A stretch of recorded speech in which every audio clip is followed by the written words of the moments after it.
చేసుకుంటున్నారు కదా. So Gautam Krishna game ఎలా ఉంది?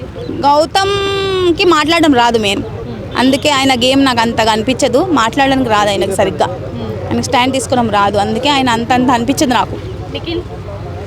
నిఖిల్ సూపర్, నిఖిల్ కూడా బాగా ఆడతాడు కానీ అందరినీ ఫ్రెండ్స్ అంటాడు, గేమ్ రాగానే ఆయన వేరేగా చేంజ్ అయిపోతాడు. కానీ అందరిలో నాకు విష్ణుప్రియ అని ఎక్కువ ఇష్టం. ఆమె గ్రూప్ గేమ్ ఆడతాడు. గ్రూప్ గేమ్ ఆడడం కరెక్టే అంటారా? కాదు, ఎందుకు ఆడాలి? గ్రూప్ గేమ్ చాలా బాగా ఆడుతుంది. అవును ఆడుతుంది, ఆడనియండి. ఏమైంది? మీరు ఆడతారా రొమాన్స్? మీరు ఆడలేరు కదా. ఆమె ఆడుతుంది, పబ్లిక్ లో ఆడుతుంది. ఆమె మీరు ఆడతారా?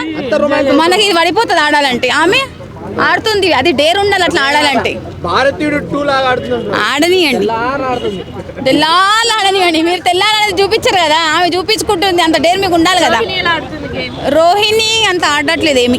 విష్ణుప్రియ ఎప్పుడైతే ఆమెని కామెంట్ చేస్తుంది అప్పటి నుంచి ఫైట్ తో ఆడుతుందని ఏం ఆడట్లే ఆయన. అప్పటికి పృథ్వీ ఆడుతున్నాడు, చెప్పినా కదా నువ్వే ఇందాక, తెల్లారులు అదే ఆడుతున్నాడు. ఇప్పుడు రోహిణి చేతిలో పృథ్వీ ఓడిపోవటాన్ని మీరు ఎలా చూస్తారు?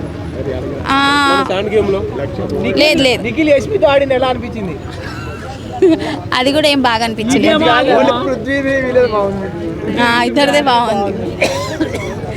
ఇద్దరిదే బాగుంది అంటే వాళ్ళు విష్ణుప్రియ. ఆమె గెలవకున్నా ఆమె గెలిచినట్టే అనుకుంటాను. మా మనసులు గెలిచేసింది చాలు. ఆమె గెలవకున్నా, ఆమె ట్రోఫీ తీసుకోకపోయినా. నబిల్ హైలైట్. నబిల్ అయినా విష్ణుప్రియ అయినా గెలవాలని ఉంది, కాకపోతే ఫస్ట్ విష్ణుప్రియ, తర్వాత నబిల్.